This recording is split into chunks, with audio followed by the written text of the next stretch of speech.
नमो अरिहन्ताणं नमो सिद्धाणं नमो आर्याणं नमो वज्रायाणं नमो लोई सब्बसागुणम् एषो पंचरमुक्कारो सब्बपावपणाशनो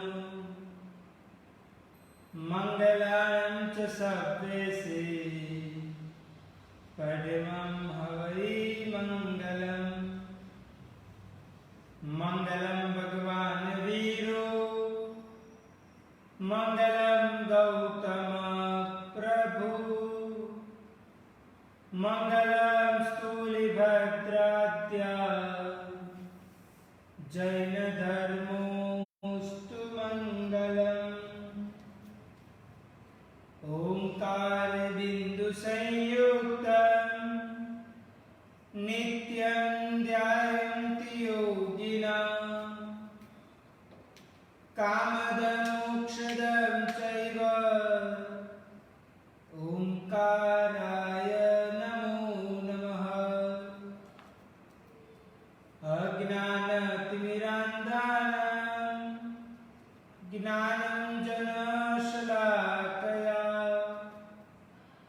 नेत्रमुन्मीलितं ज्ञेयं तस्मै श्रीगुरुवे नमः तस्मै श्रीगुरुवे नमः।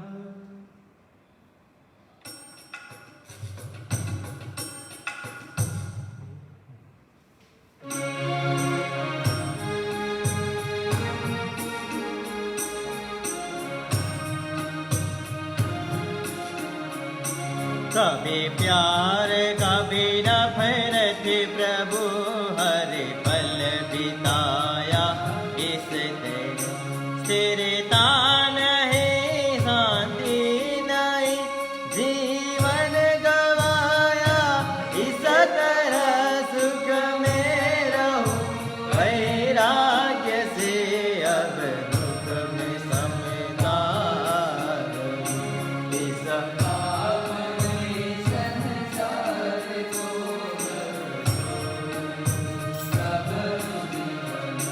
ये घर मेरा धंधा मेरा दौलत मेरी इज्जत मेरी नजरे बिगाड़े कोई तो झगड़ा करो आदत मेरी कुछ भी नहीं मेरा यहाँ मैं काश इतना समझ लूं इस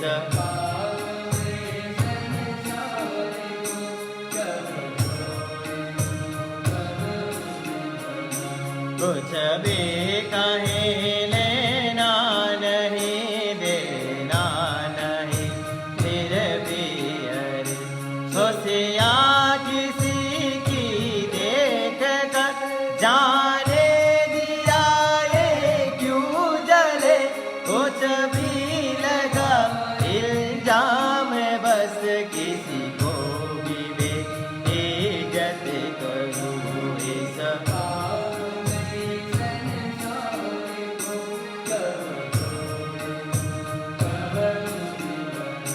अपने सफाई पेश करने और की चुगली बदमाश दूसरों को दिखाने हटपटे कितनी करूं प्रभु कुछ सुना बेगाम छोड़ू दाव बेच सरल बनूं जिस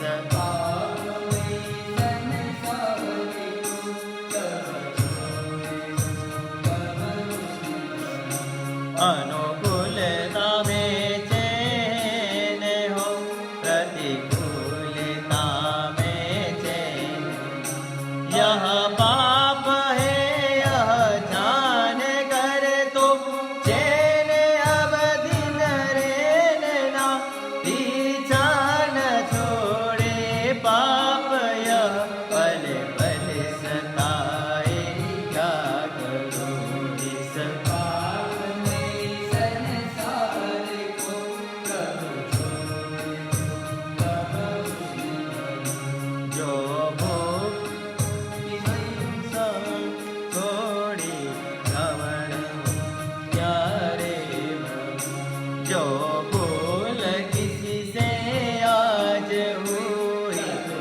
भले हो सके मुझसे भी।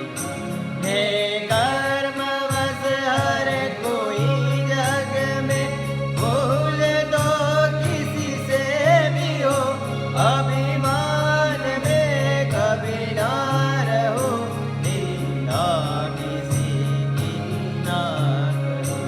इस पापमय संसार को कब छोड़े कब अच्छा देखो सामान सुख पाता रहो इस प्यास से। हर कदम भर करता रहो कई कपट गार स्थान रे। ओ राह बरे अब थाम ले, सच्चाई के पथ पर चल। इस बाबमय संसार को कब छोड़ दूं कब मुनि बनूं। इस बाबमय संसार को कब छोड़ दूं कब मुनि बनूं। कब छोड़ दूं कब मुनि बनूं, कब छोड़ दो कब मुनि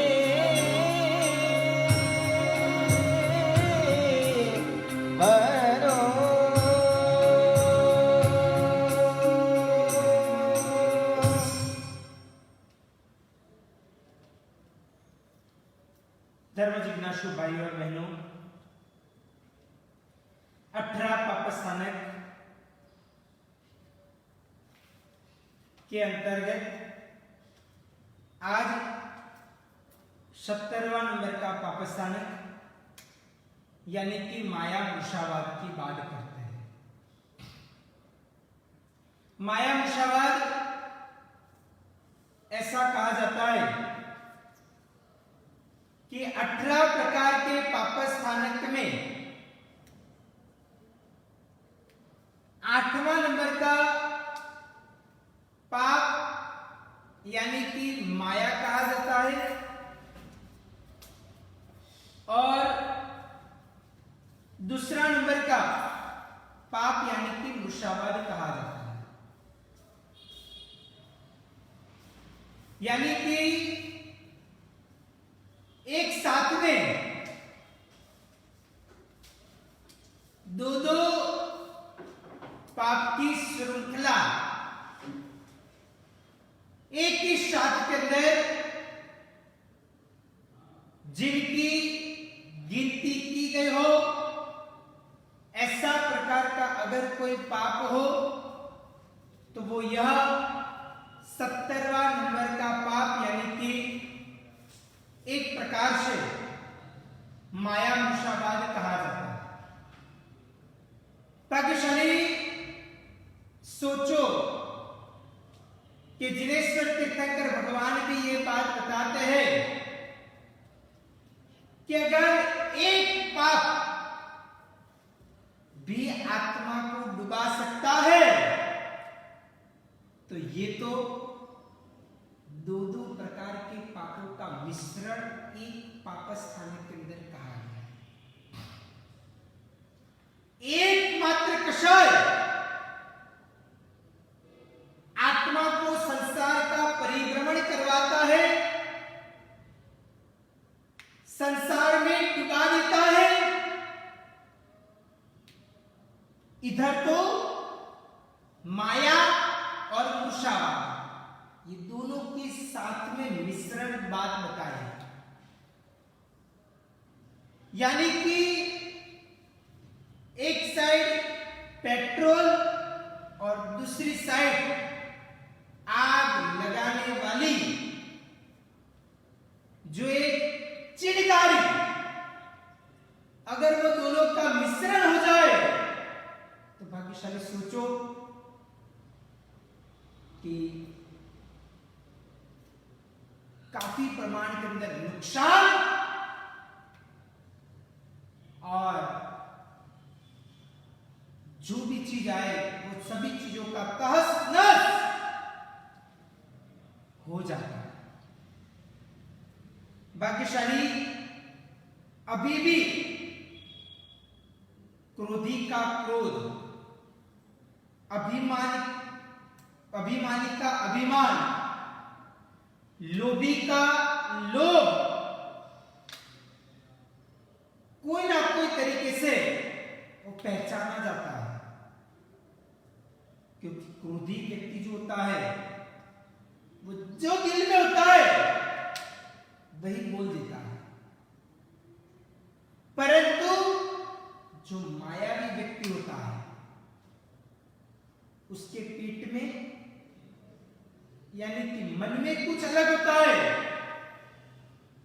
और होठों के ऊपर बाहर कुछ अलग दिखाने का प्रयत्न करता है। भाग्यशाली मायावी व्यक्ति यानी कि कपटी व्यक्ति, दंभी व्यक्ति एक प्रकार से मन में कुछ अलग है, बोलना कुछ अलग है और कार्य में कुछ अलग ही करना है, उसे मायावी व्यक्ति कहा जाता है। इसका सीधा मतलब यह है कि गुजराती के अंदर एक कहावत कही जाती है, हाथीना बतावाना अलग અને ચાપવાના अलग दांत હોય છે। हाथी के दिखाने के अलग दांत होते हैं और चबाने के दांत कुछ अलग ही होते हैं। इस प्रकार संसार के चक्र के अंदर कई सारे ऐसे लोग हैं जिनका बोलने का तरीका कुछ अलग होता है, करना कुछ अलग होता है और सोचना भी कुछ अलग ही होता है। तो उसी को सीधे अर्थ में माया कहा जाता है, कपट कहा जाता है या तो दंभ कहा जाता है। और उसी के साथ एक दूसरा कषाय कहो, पाप कहो, तो वो मूषावाद संलग्न होता है, मिश्रण होता है। तो भाग्यशाली सोचो कि एक तो कपट वृत्ति और उसमें भी झूठ बोलना, यानी कि सीधा सीधा कपट नहीं करना, परंतु झूठ मिश्रित वो माया करना, छल करना, कपट करना, दंभ करना, वो एक प्रकार से कहा जाता है कि माया मूषावाद है। भाग्यशाली व्यक्ति अपने जीवन काल में अगर समझ लो कि धर्म करने के द्वारा एकत्रित किया हुआ शुद्धि के जो छोटे छोटे कण भी होते हैं, वो कण एक साथ में अगर नाश हो जाना, तहस नाश हो जाना, खत्म हो जाना, उसको ही सीधे अर्थ के अंदर माया मूषावाद कहा जाता है। भाग्यशाली मूषावाद की जब बात आई थी तब मैंने आपको कहा था कि जो मूषावादी व्यक्ति होता है वो अपने जीवन काल में कभी भी कोई व्रत और नियम का पालन शायद नहीं कर बैठता है, क्योंकि उसके जीवन काल में मूषावाद यानी कि झूठ बोलना होता है। चाहे वो अपने गुरु के पास में भी, धर्म के क्षेत्र के अंदर भी जाए तो वहां पे भी वो झूठ बोलता है। अगर समझो कि भाग्यशाली जो व्यक्ति धर्म के क्षेत्र के अंदर जहां पे पुण्य कमाने के लिए लोग आते हैं, जहां पे पापों का पूर्वविराम करने की प्रक्रियाएं होती रहती है, जहां पे आत्म चिंतन और आत्महित की ही भावना सतत पने से होती रहती है, जहां पे एक प्रकार से पापों को तिलांजलि और अधिक से अधिक धर्म करते हुए अच्छे संस्कार, अच्छी प्रकार की चीजें जहां पे प्राप्त किया जाता है, वैसे स्थान के अंदर जो व्यक्ति मूर्छावाद करता है, माया करता है, झूठ बोलता है, कपट करता है, कर्म करता है, तो वो भाग्यशाली कहां पे जाते हुए अपने पापों का पुनर्विराम करेगा। जहां पे जाते हुए व्यक्ति को लाभ प्राप्त करना है धर्म रूपी, और वहां पे वो नुकसान करके बैठे, तो कहां पे जाते हुए वो लाभ प्राप्त करेगा। इसलिए अपने जीवन काल में हमें कैसे भी प्रकार के दुर्गुणों को निकालना चाहिए। कपट, लोभ, छल, मूर्छावाद यानी कि झूठ बोलना, वो सभी को तिलांजलि देनी चाहिए। भाग्यशाली संसार के व्यवहार में जमाना से प्रेरित होते हुए जो व्यक्ति माया और मूर्छावाद करता है, जो माया और मूर्छावाद करने के अंदर बहुत बड़े खिलाड़ी वो बन गया है, माहिर हो गया है, और वैसे व्यक्ति अगर धर्म के क्षेत्र के अंदर कोई पद इत्यादि मिल जाए, तो सोचो कि फिर तो वो व्यक्ति क्या नहीं करेगा। और वहां पे तो ये पद मिल जाने के बाद में तो वो माया मूर्छावाद की इतनी सारी माया बढ़ाता है, मूर्छावाद करता है कि आखिर में वो व्यक्ति नरक और निगोद यानी कि दुर्गति का मार्ग उसका सरल बन जाता है। भाग्यशाली जो व्यक्ति धर्म के नाम के ऊपर माया करता है, मूर्छावाद करता है, गलत बातों का सेवन करता है, वो अपने जीवन काल में सरलता से दुर्गति में जाता है। वो व्यक्ति शायद ऐसा समझे कि मैं लोगों को बनाता हूं, लोग मेरे द्वारा बेवकूफ बन रहे हैं, मैं हकीकत में माया मूर्छावाद करता हूं, परंतु लोगों की दृष्टि के अंदर मैं सत्य हूं, मैं सही मार्गदर्शन देने वाला हूं, मैं सच्चा आदमी हूं, ऐसे प्रकार की मेरी इमेज है। और वैसा व्यक्ति जब अपने जीवन काल के अंदर सोचता है, तो भाग्यशाली वो व्यक्ति ऐसा समझता है कि मैं कितना माहिर हो गया, मैं कितना आगे बढ़ गया, परंतु हकीकत में वो व्यक्ति सीधा, सरल, सच्चा नहीं, परंतु वो मूर्ख नहीं, महामूर्ख बोला जाता है।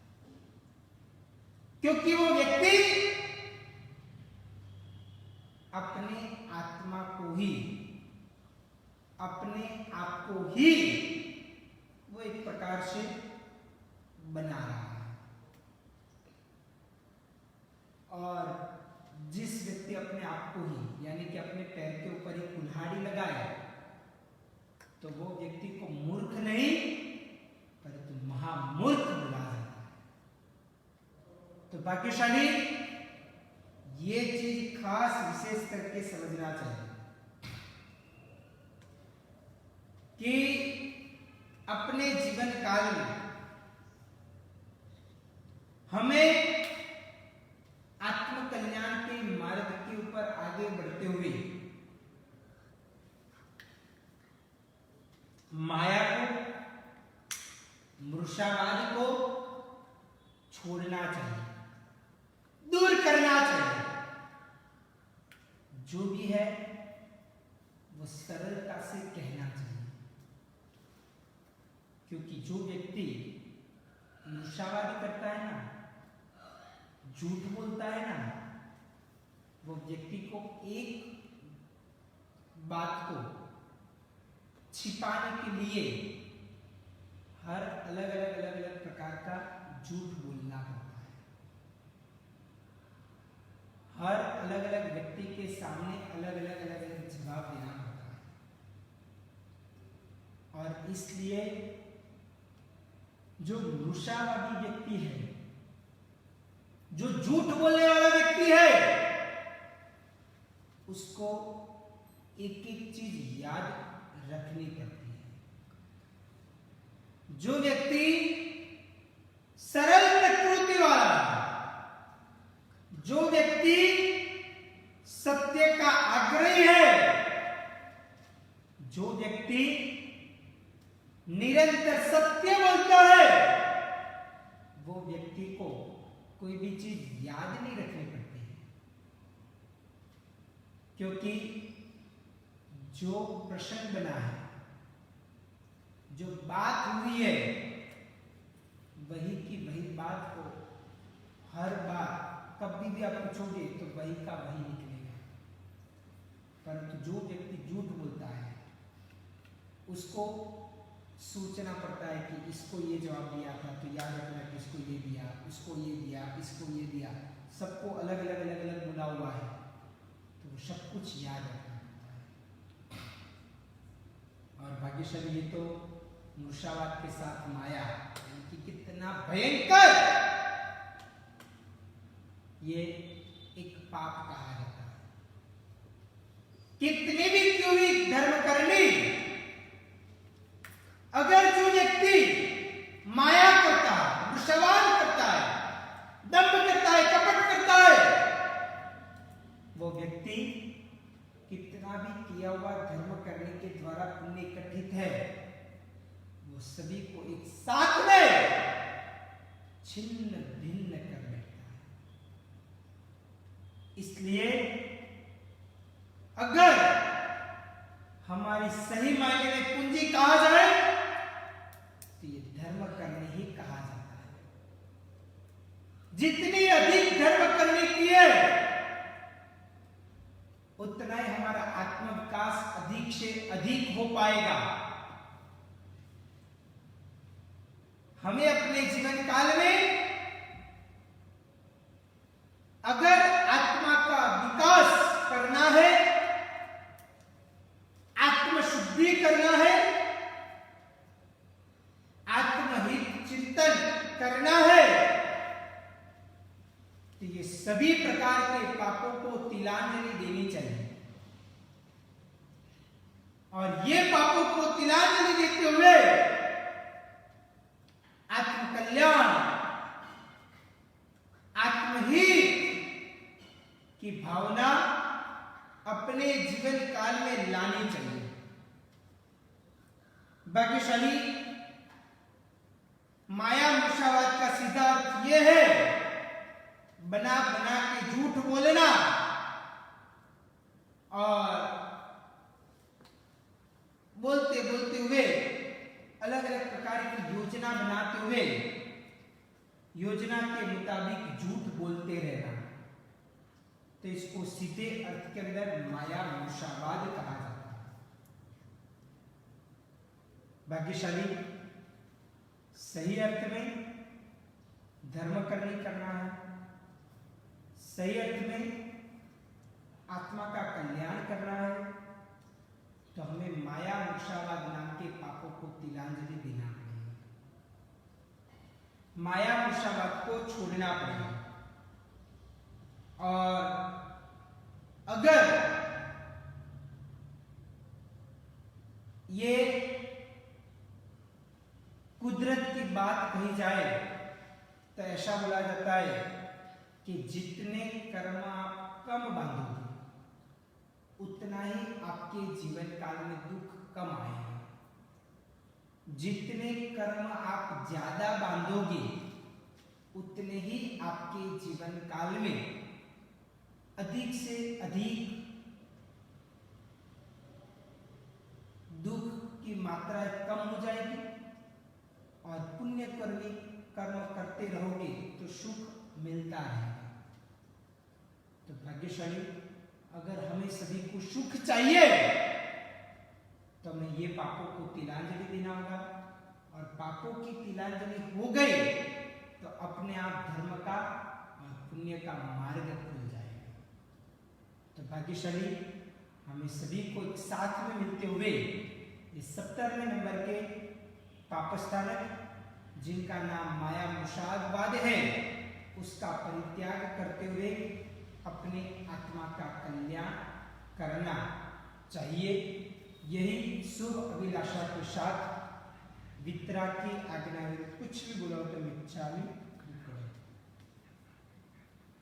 सर्वमंगल मांगल्यम सर्व कल्याण कारणम प्रधानम सर्वधर्माणां जयं जयति शासनम्।